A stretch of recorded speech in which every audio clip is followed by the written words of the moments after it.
So my name's Terry Weber. I'm a partner here with Spring Consulting Group. I work on health and welfare benefits overall and have a bit of a focus on voluntary benefits. And really the crux of what we're going to be talking about today is not a new concept, but definitely something that's getting a lot more airplay recently, and that's about ERISA with voluntary benefits.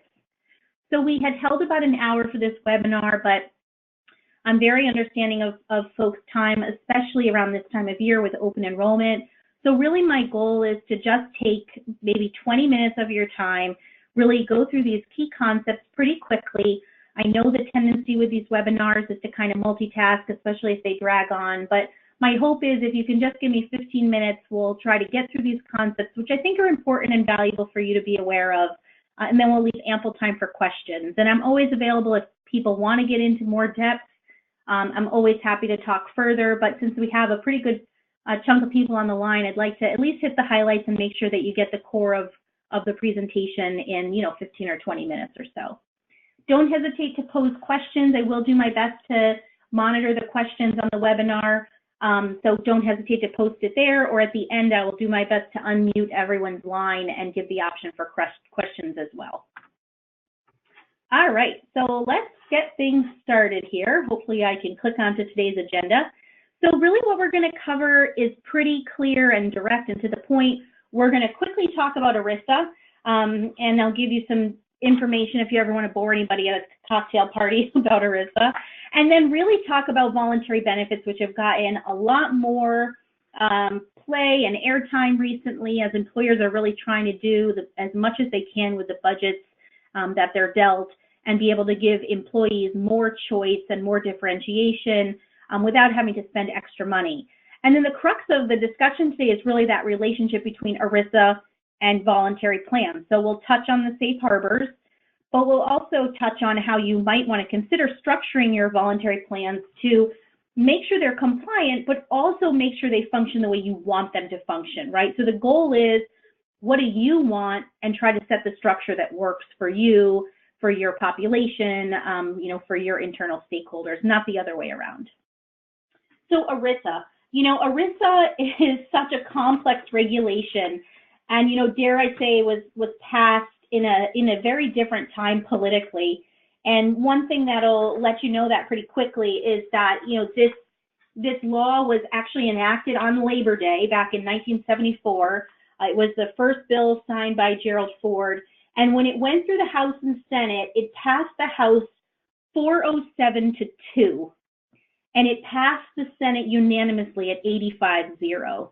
And I can't imagine in today's political climate that we would ever have any regulation or any bill that would be pushed forward with such support. But really the intention of ERISA back in the day really tied mostly to pension reform. So everyone was very worried about pension plans not having vesting requirements, not having funding requirements. And so they crafted this very detailed bill that really broke things out into 4 titles, 4 different sections of ERISA. So the Employee Retirement Income Security Act really has 4 main components. The first one provides protections to your plan participants and beneficiaries. So folks in HR, you're very familiar with that. The second really amended the Internal Revenue Code and kind of talked about tax favorability. So again, like our cafeteria plans and all that good stuff. And then the next 2 sections of ERISA, Title III was really about enforcement, and then Title IV for those on the pension side was really about the PPGC. So, it really covers a lot of different things in employee benefits, but for us health and welfare folks, really, the major things we see with ERISA are really protecting employees, so disclosures and requirements, and then protecting employers because there are some limitations in there in terms of lawsuits, et cetera. And our focus today obviously won't be on the pension side, but it's important to know the roots of ERISA really were primarily based, in pensions. So when we think about our overall benefit offering, I like this visual because there's so many benefits out there. But when we're trying to level set when we think about ERISA, ERISA really is designed around most of our health and welfare plans where there's a plan, where there's a fund, and where there's a policy. So when we think about time off, right in the middle of this chart, I think that's a really good example of where ERISA typically does not apply. It can, of course, there's always exceptions to the rule. But in most cases, programs like time off, there isn't a separate fund set aside. It really kind of becomes a payroll practice, more so than a plan and a fund. So those programs generally aren't part of ERISA. But when we move to the left of time off, you see a lot of green space there. Those are typically ERISA plans, our medical plan, our drug plan. We typically fund for those. We have a pool, we have employee contributions. All of those things lead to an employee benefit program being ERISA. And then over on the right-hand side, where we typically think of plans as not ERISA, are more fringe benefits and more voluntary plans. Obviously, the voluntary plans is really where we're going to focus today. So things like auto and home, mortgages, life insurance, and things like accident, critical illness that are becoming much more prevalent in our market today. So, I think when we talk about voluntary, and I don't want to take too much time to dwell on the voluntary because I really want to jump into the ERISA content, but I think what makes this topic really important is that a lot of us assume that as long as it's an employee-paid voluntary program, it's not an ERISA plan. And that's really not true. Those definitions certainly do overlap a bit, but they're not mutually exclusive. So as our voluntary plans and our voluntary structures change, whether they're group or individual, whether the employee pays all or they become contributory, how deductions work, how the employer may or may not sponsor them, and definitely we'll spend some time talking about system and eligibility. All of those things are really important for employers to consider in their voluntary plan, but you have to think of ERISA too. ERISA has to be in the back of your mind about if your decision on your voluntary plan changes your ERISA structure. And the tone of this presentation is not to suggest that you can't have voluntary ERISA plans. You certainly can, and we at Spring work with clients that have made a conscious decision to have voluntary ERISA plans. But what I would suggest really strongly is you don't want to be caught off guard not knowing if your voluntary plans are ERISA or not. You want to make a decision of how you want it structured and then follow that. Because if you do run afoul with ERISA, there are penalties, et cetera, that could comply, but also you really just want to make sure you're following the regulations and providing all of the requirements under ERISA if your plan is defined as such. So for a plan to be subject to ERISA, there's a lot of ambiguity, I guess I'll start there, of whether a plan is ERISA. But one of the things that typically really is at the crux of the discussion is if it's established or maintained by the employer. So a lot of times when there's ambiguity in the law, we go to case law and we try to find case law that clarifies the position. And unfortunately related to ERISA and especially related to these definitions in terms of voluntary benefits and other benefits, it's a bit hard to find consistent case law. And we'll talk about that as we go into some examples. But I think because of that, as employers, you really need to be prudent in thinking through the logic and verifying your definitions with your internal or external attorneys or advisors so that if the DOL were to come knocking, you would be able to show that you did your due diligence, you reviewed the program, and this is why you came to the determination related to ERISA or non-ERISA. Now, what's really important for employers to know is that there is a safe harbor. So if they do not want their program to be subject to ERISA in terms of your voluntary benefits I'm really talking about, it's really kind of what I would consider a 5-prong approach. So, the program would be funded, generally speaking, by insurance, and I'll put kind of insurance in air quotes because it could be self-insurance. There needs to be no contributions made by the employer. Employee participation needs to be completely, voluntary. So far, we probably on all your voluntary plans have kind of checked the boxes. But then there's two that become a bit more cumbersome quickly. One is that the sole function of the employer is to not endorse the program. And so when we dissect that word endorse, and we will in the coming slides, that becomes really difficult. What is endorsement? So what is allowable and non-allowable? And then the last question about if you fit into the safe harbor would be that you're acting as your employer essentially receives no consideration for the program. So no cash payments, no commission payments, no profit payments, except there is a little bit of a loophole that says you can be compensated fairly for administrative services you perform. But again, no real structure around what's a reasonable amount to be paid. So the ambiguity here is why these presentations kind of get a lot of playtime, because as employers, you're always trying to determine, how do I make sure I'm not running afoul here?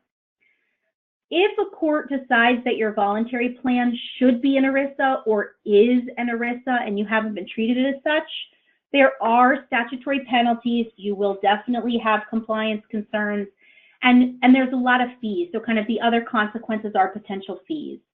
So as an example, we all know that we're required to have our SPDs in order. If you were to have a critical illness and accident plan that you deem non-ERISA, but the DOL decides it should have been, think back to when the plan started. You've been in violation of your SPD requirements for that long. And that fee usually runs about $149 per day per plan. And similarly, if you didn't file 5500s for the last 2 years, 5 years, 10 years, that runs about $2,000 or $2,100 a day for however long you've been out of compliance on that. So those can add up. And certainly, it's going to be a lot of energy and effort to have discussions with the DOL about it. So what we really want to poise employers to do is to figure out what is allowable. So what can you do and still fall within the safe harbor? And so the next handful of slides will really help to hopefully give some examples and some construction around that. So when you think about what you can do, what we would say is you need to keep your involvement pretty minimal. So you can implement the plan and you can publicize the plan. You can collect and remit premiums, and you can maintain limited information on the plan. But you can't endorse and you can't direct it. So when we break those three categories up a little bit more and we say, okay, you can implement and publicize the plan, that means you can permit people to come into your workplace, talk to people. In our opinion, you could act as an intermediary, but you can't go as far as to encourage someone to join, have your HR people be the ones sharing information about the program. And we'll talk in a little bit about some of the gray areas that exist there, because what if someone comes in and starts asking questions? Where do you walk that fine line between giving them the information and publicizing the plan versus encouraging them to join? And as we all know, we come into our HR positions and benefit positions with a hat as an employee and as an HR advisor. So your HR team might have critical illness and love it. Where is the line drawn between telling the employee that the program's available versus telling them it's the best thing since sliced bread? So definitely some area there that gets gray.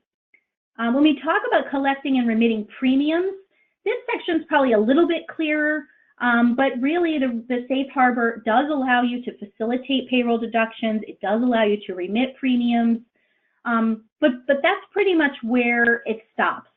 So you don't want to coordinate with your cafeteria plan. Ideally, you don't want to answer a lot of questions about the deductions. You really want to just see that as pure transaction of facilitating that payment through deductions. And then when we think about maintaining information, again, we're really kind of always thinking in our head, are we endorsing this plan? I think, setting effective dates, setting some plan details are definitely within the safe harbor, and helping to verify employment status or track eligibility seems to be within the safe harbor. But you want to be careful about what kind of files you're maintaining. You want to keep those to a minimum.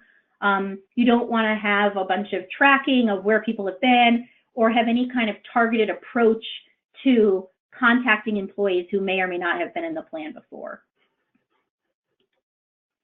So now let's talk about what's non-allowable. And I always find this list to be kind of quick and much easier. Making participation a requirement, of course. Contributions on the employer side, that's a definite. But even using incentives, using an incentive of adding people to a raffle if they participate, really stay away from those types of things. If you've been doing something like that in the past, and we had some clients we work with that had, what I'd recommend is make that incentive not linked to enrollment. You can make that incentive to going to a meeting or clicking and reviewing a brochure, but you can't have it linked to enrollment. That really is pushing the envelope and definitely would be viewed negatively. Other things would be any kind of payment that seems beyond reasonable, allowing deductions to the cafeteria plan, and really assisting employees with filing claims or setting disputes. So what this really tells me is you really need to work through either an intermediary or really put a lot of that onus on your insurers in the voluntary space to perform these functions for you. Now, what I always find interesting is many employers don't want those insurance companies on site or don't want to have face-to-face meetings in their offices and things like that. So you just really need to set the structure, excuse me, that's going to work for you, giving your employees, the access that they need while also staying within you as an employer, your kind of requirements. For example, I work with a large hospital group that really didn't want representation from their voluntary benefits on site. And so they really did decide that they wanted to have an ERISA plan because they saw a lot of benefit. They felt like their employees needed that coverage or wanted that coverage, were demanding it. And so they did handle more face-to-face meetings and answer questions for employees. But another organization I work with just decided that everything needed to be handled outside of the workplace and directly with the insurers. Now, sometimes the insurers might not like that approach because they get less enrollment, but you need to be the one driving the bus and figuring out what's going to work for you and your employees first. It's kind of an interesting juxtaposition because we hear from employees that they would like more support selecting voluntary benefits, and then we hear from employers that they don't necessarily want to facilitate the face-to-face meetings. So I think there is a little bit of a divide between what employees seem to be asking for and what employers want to give those employees in making decisions. So that's something you should definitely think about when you're setting your strategy for voluntary benefits. But related to ERISA, we want to be careful that you are keeping an arm's length apart from the program if you want to keep it non-ERISA. So on slide 10 here, we wanted to really think about some areas that we find our clients really hitting the buffer of voluntary benefits and walking a fine line between having it be an ERISA program. So one thing is listing these programs, these non-ERISA programs, assuming that's what you want them to be, alongside other benefits, is definitely teetering on the line. So if you have a brochure and your brochure has core benefits and voluntary all together, it becomes a lot more difficult for you to say those are non-ERISA. Similarly, if you take, in air quotes, credit for arranging the plan, if you have your logo on brochures, if you're giving an insurer, you could certainly share address information. It doesn't seem like that's ever been a concern, but if you're putting your logo or your return address on paraphernalia coming from these insurance companies, in some ways you're taking credit for arranging the plan, and I think that could also run you afoul. One area that's become definitely an area of discussion is systems. As we all start moving more and more to systems for enrollment, we're seeing folks have a challenge with, what do I do with voluntary? Do I keep voluntary on the same system or do I separate it out? And that can be a really difficult decision for employers to make. It's certainly easier to have it on the same system. You might get more enrollment, you might get more take-up, but at the same time, having it on the same system certainly to me does seem like you're endorsing those programs and making it feel like it's part of your core offering, even though it is employee paid.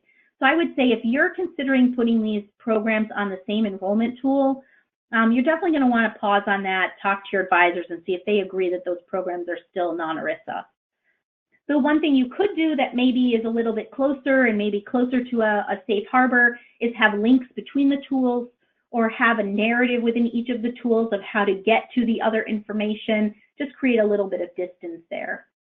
And then as we spoke about earlier, answering detailed questions about the plan is definitely a very gray area because it's easy for that innocuous conversation about what benefits are available to turn into a much more targeted discussion about if it's a good plan or not, why you picked that program, why you picked that vendor. So that's definitely an area that I would suggest you kind of move away from answering those detailed questions. And your vendors on the voluntary side are generally very happy to take that customer service function over. And if you want to create an overlay so that folks aren't reaching to 4 or 5 vendors with questions, there's certainly TPAs out there and advisors out there like Spring willing, to take that on as well. So instead of having to remember, oh, I call this vendor for critical illness and that vendor for accident and this vendor for auto and home, you can create kind of an overlay that handles general customer service and will liaise with the vendors, when necessary. So one last slide. I promised I'd only take about 15, 20 minutes. I'm about 2 minutes over. But I think really what it comes down to on slide 11 is that there's not a ton of legal precedent in the courts about ERISA safe harbor, especially on your voluntary plans. But as an organization, I think you need to sit down and just kind of evaluate if you want your voluntary plans to be ERISA or non-ERISA, and set up the program so that you either fall into the safe harbor or categorize your plans as ERISA and file the appropriate documentation. It's important for you to talk to your team, talk to your consultants, talk to your legal advisors to really determine what's going to be best for you. Like I said at the beginning, we definitely have clients that have made a choice to make their voluntary programs ERISA. That's okay. That's not a problem at all. You just need to understand what that means and make sure you're filing the right documentation and following your fiduciary responsibilities, etc. I think where we really have an issue is just kind of with employers that say it's non-ERISA, but it doesn't necessarily make it so. And that's probably the one thing that I would leave you with before we go into questions is just saying that the program's not ERISA, just putting that in the footer, just letting people know that, or breaking it up with some kind of header that's ERISA, non-ERISA programs, that has been pretty clear that that is not enough to make it so. You need the details and the underlying pinnings of that plan to really follow that safe harbor or not. So with that, I will open it up to questions. Again, I know how valuable everybody's time is. I do have a couple questions here that I can read off and go through. If you'd like to use the chat feature and go through questions, feel free. And if not, I will figure out how to unmute everybody in a couple minutes. But let me go through. So we have a question here talking about the enrollment system. And the question really ties to, and this is actually a great question, what if you have the same system being used, but they don't fully enroll? Maybe they create a little checkbox and say, I'm interested in electing. It's not the actual election.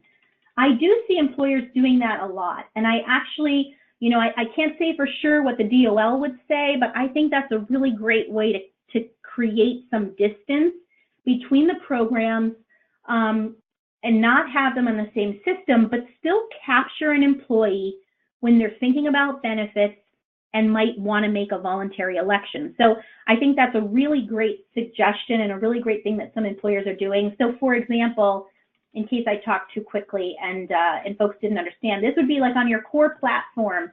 If you got to a page that said, these following benefits are available to you, would you have interest or would you like to receive information? And I kind of check a yes box. And then as a follow-up, someone would send me information. And then we have another question about under ERISA, do we need to establish that the vendor's been vetted? Really under ERISA, you have a lot of requirements to take advantage of your fiduciary responsibility or validate your fiduciary responsibility.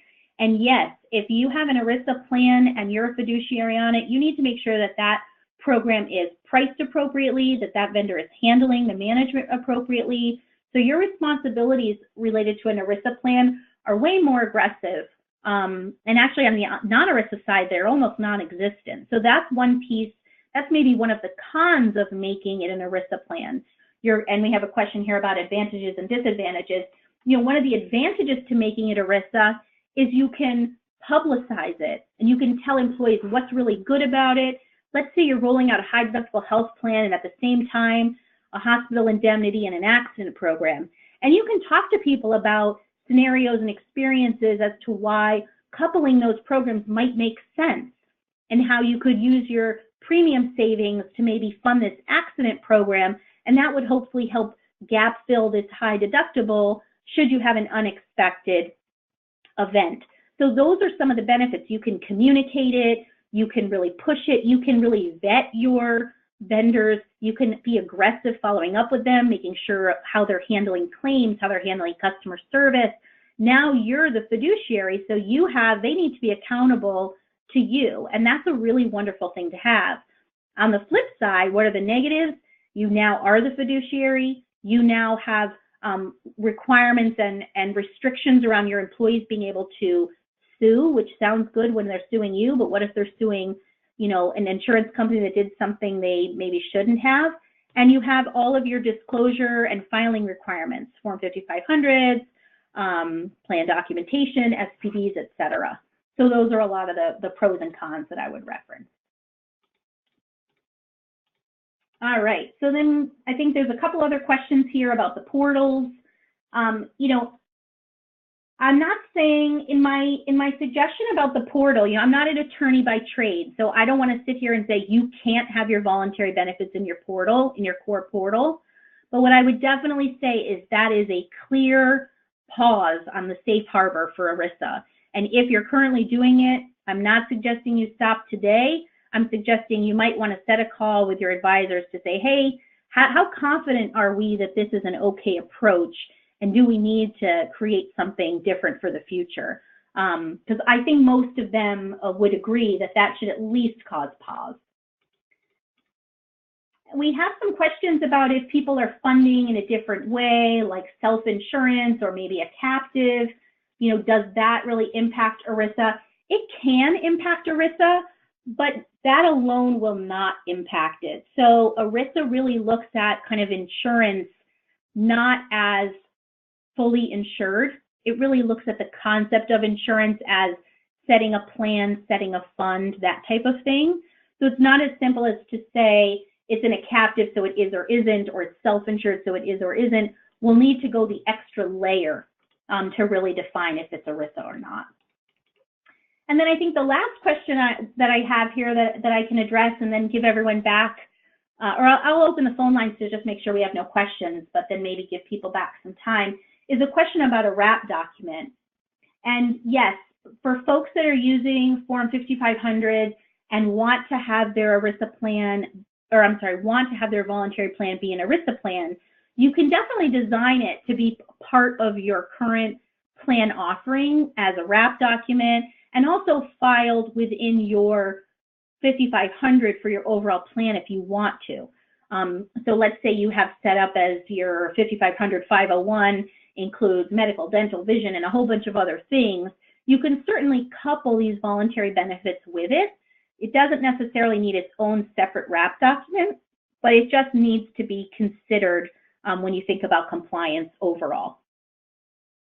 Thank you all very much for your time. We would love your feedback on the webinar. And I know how busy everyone is, but I really sincerely appreciate you joining the webinar at Spring. We try to do these every couple months.